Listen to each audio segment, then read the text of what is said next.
my in-laws bought me a 4-pass class pass to a local yoga place 2 years ago.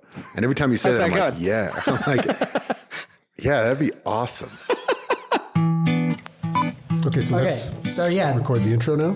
So what did Milkless? Because I think we start with the name. Two dads, we love our kids, but then we also need them to know that we're like pretty cool and it's not like a wimpy podcast. So, hey, hey, Milkless. Hey, welcome. Hey, Milkless. Call the audience, Milkless. What's up, Milkless? Max coming at you. What if that's it? That's our first take. All right, Matt, today we got a When Equals Now coming at you live via satellite. We've been off for a week, an unscheduled break. Just get into why we did.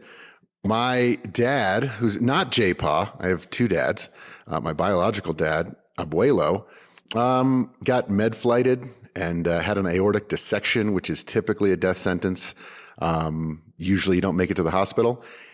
He made it and pulled through after a week, open heart surgery and stuff. So that's what's going on in my neck of the woods. What's going on in your neck of the woods?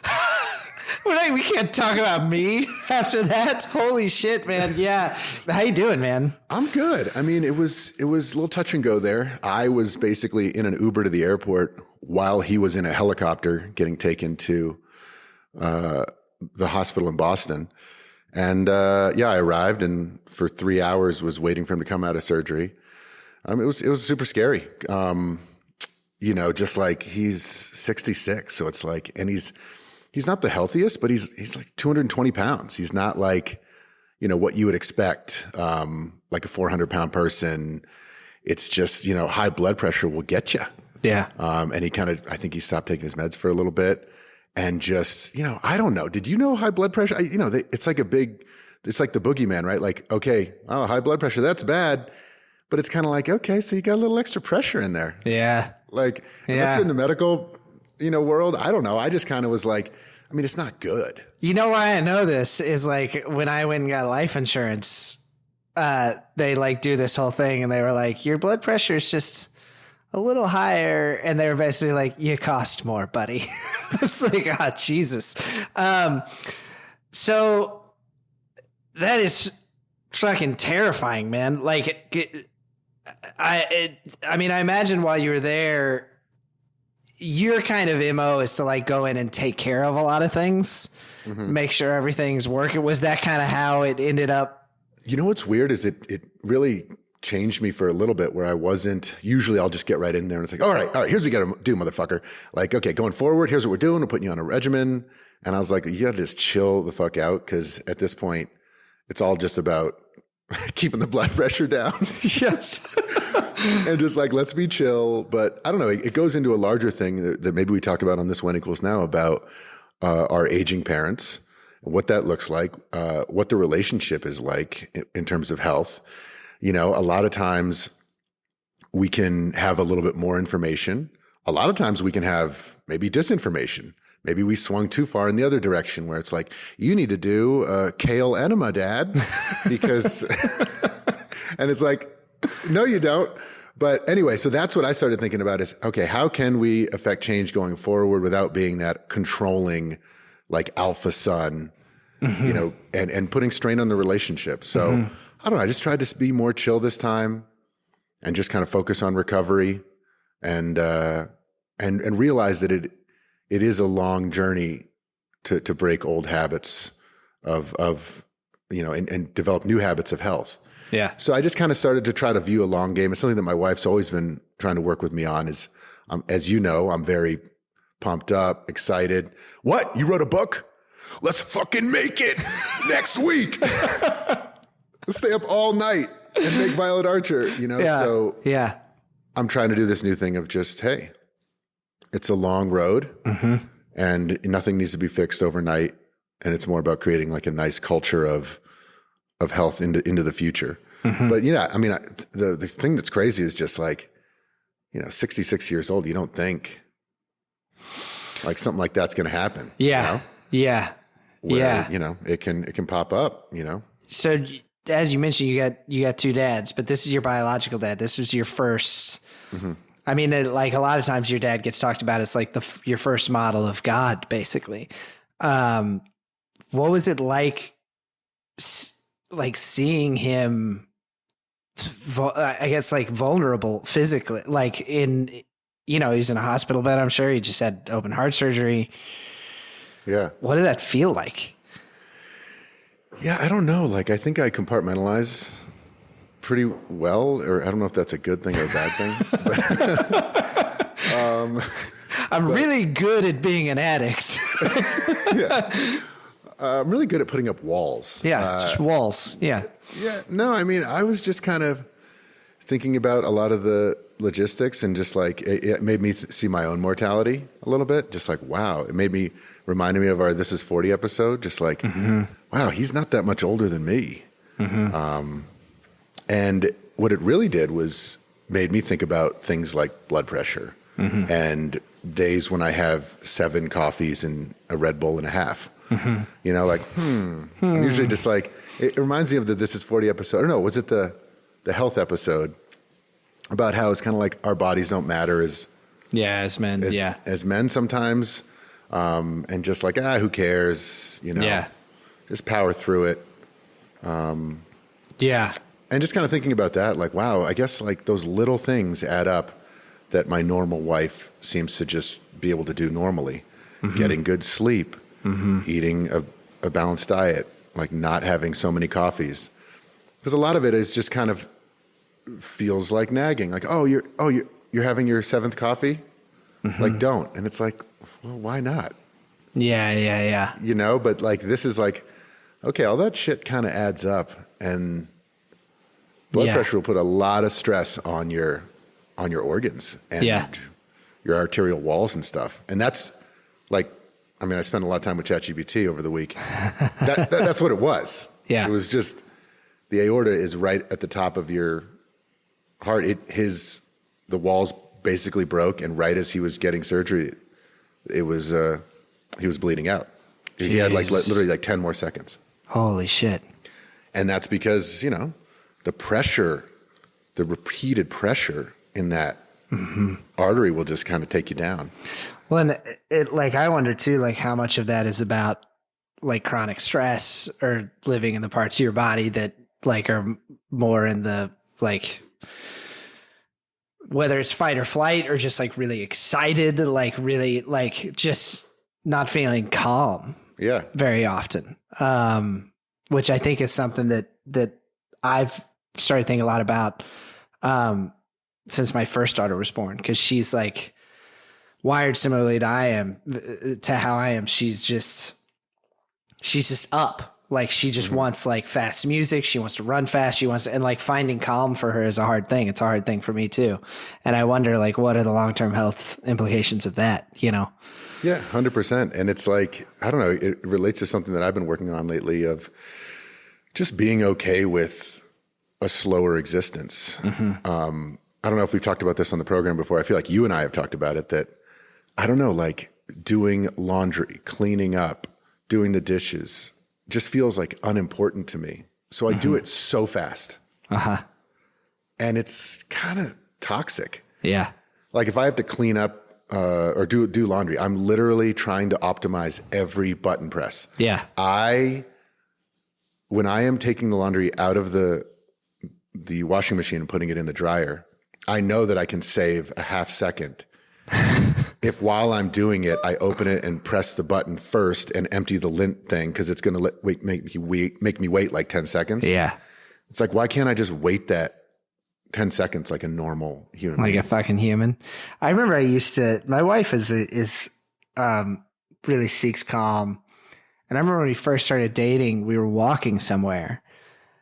And I finally had to turn to her. I was like, I literally cannot walk as slowly as you're walking. Like she just strolls, and she's like, "Well, we're on South Congress in Austin, walking to a restaurant. It's a fun street to be on. You can like window, and I'm there like racing to the restaurant that we don't have a reservation for. Like there's no cause for my rush except this internal feeling of something." Well, that's the same thing. Is every single, even just now, right before we recorded this, I couldn't do it in my normal location, so I had to move to a secondary location. Again, I was like, everything becomes like I'm in a movie, and it's like, I need to unplug these 3 wires and put them in this pocket, and I'm going to get over there so fast. Yeah. In the hopes that Matt's going to say, wow, how'd you do that so fast? Yeah. It's like, yeah. Well, it really is interesting to try to like pick apart like what is actually going on there when you are creating this constant sense of like urgency and hurry. As soon as you try to think about it rationally, it falls apart. Like, what are you trying to get to? right. So it's like, it is something that is much more about the way that your body feels more comfortable operating is. Well, like unstable people, we can think of some famous ones in recent political climate that are quite chaotic and thrive on chaos. Mm-hmm. If you don't ever stop and smell the roses, or it's easier just to be in a chaotic environment because your cortisol levels are up. You're like basically in a war zone. Mm-hmm. You don't need to think because you're just cranking. Mm-hmm. If I were to slow down and I've started to do this lately, like fold my laundry in a calm manner, it's nicer. Like everything feels different. Yeah. As opposed to like, oh, I got to do this so fast because this is so stupid that I have to do this. Yeah. Fold it as fast as possible. Yeah. It's just like, but you don't actually end up saving any time in the long run. I mean, the saying like, slow is smooth and smooth is fast. Yeah. Just chilling, man.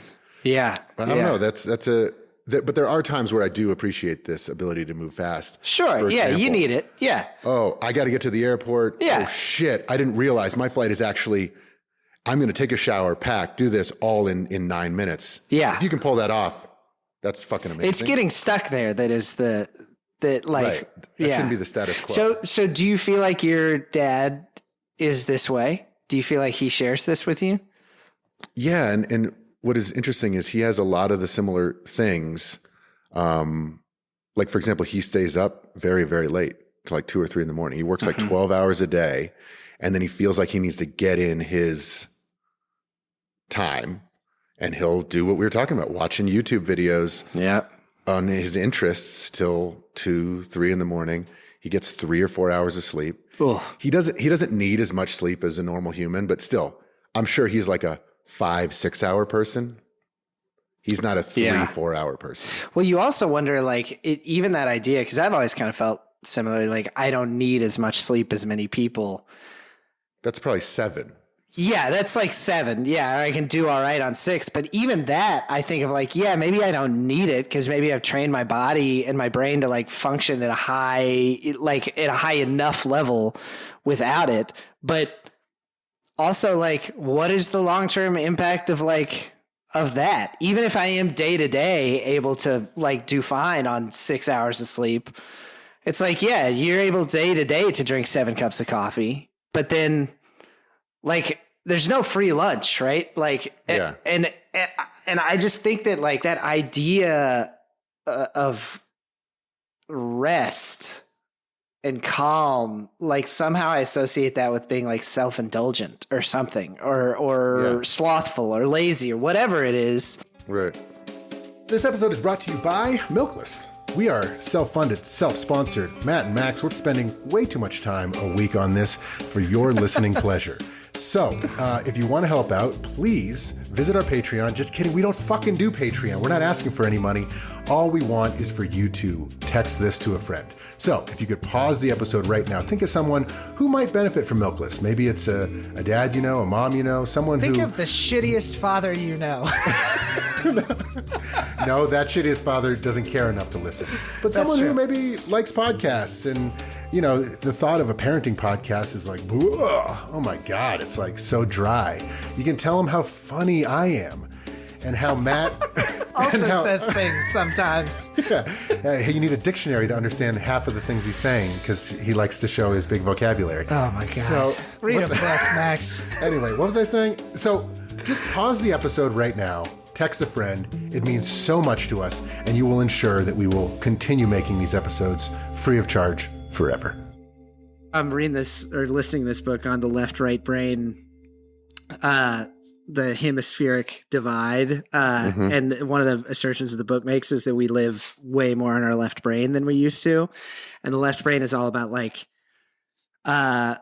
taking information, creating this kind of like simulated world that it can like define and kind of put its arms around with language so that it can then go and act on the world. And the left brain only really feels value in things that can bring it pleasure, or that it can manipulate to then go kind of exert some kind of control.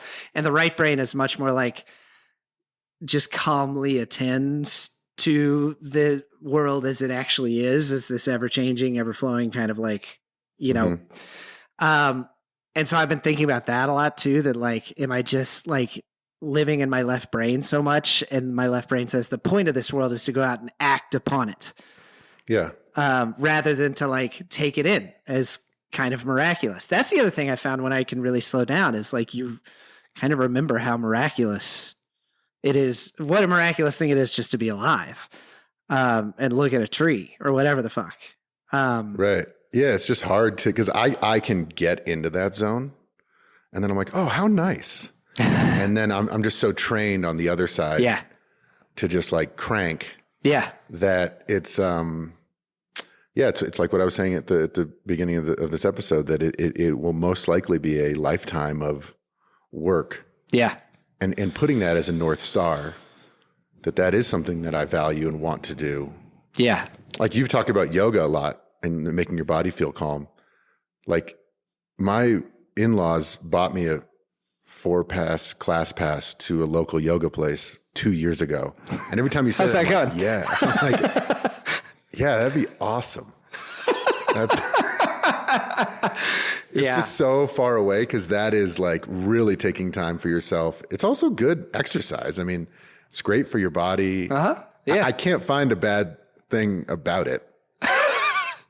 But what are you doing? How does it make you money? How did it's and how does it create something for you? You know, it is. Yeah. What? Yeah. What are you building? And like, it's just for you, so it's indulgent, or it's not, or it's worthless, or it's.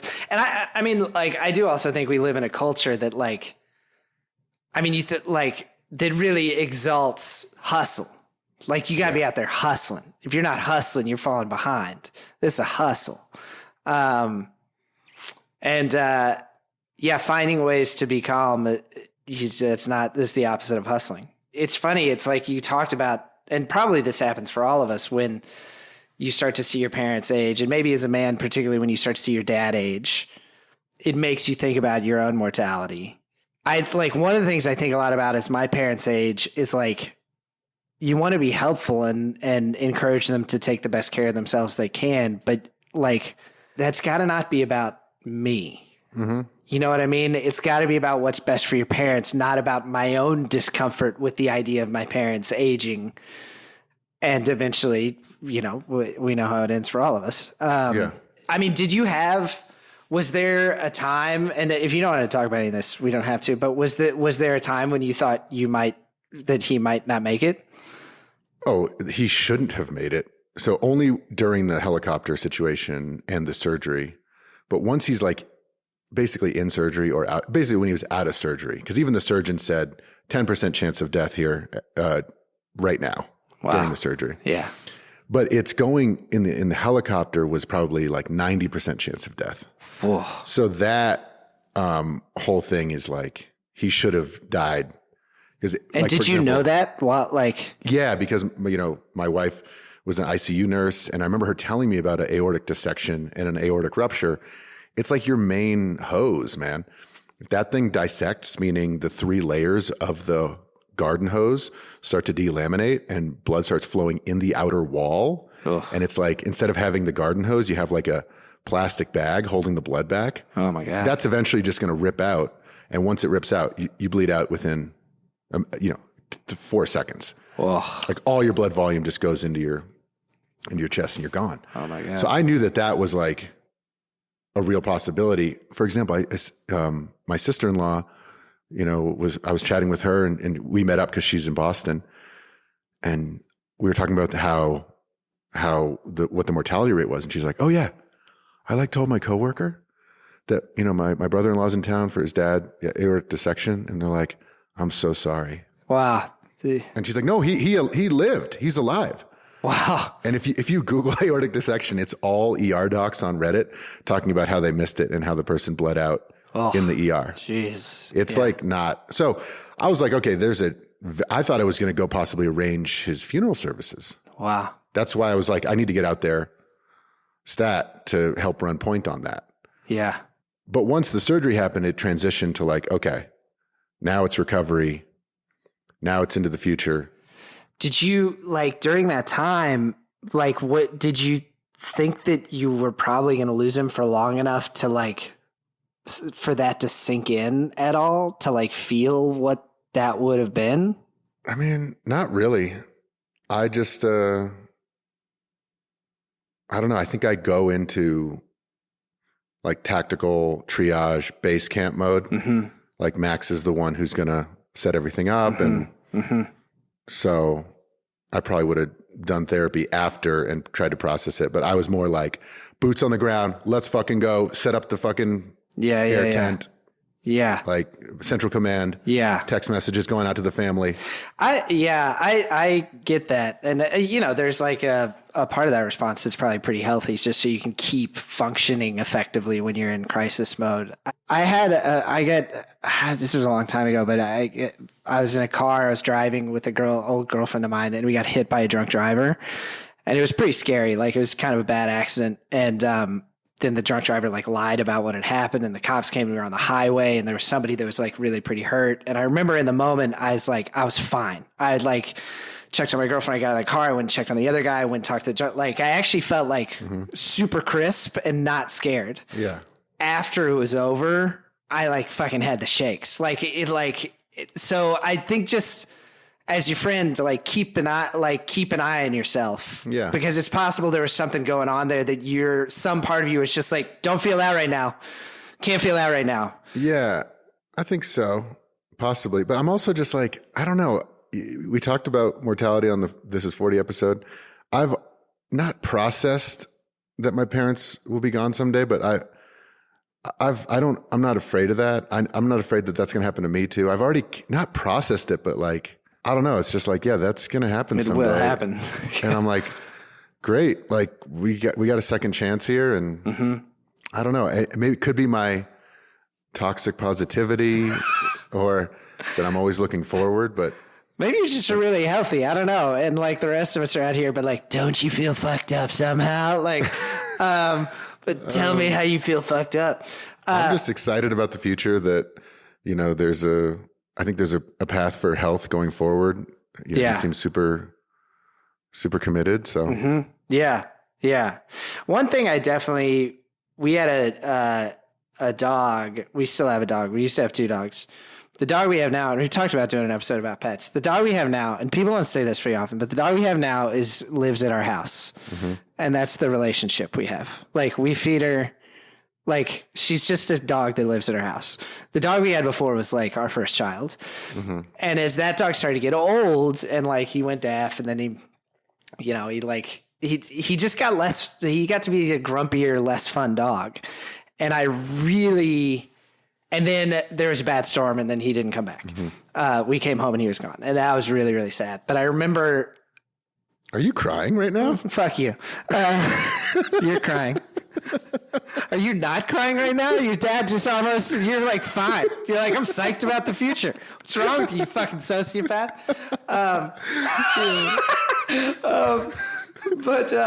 Guys, Matt is actually crying right now. I'm weeping.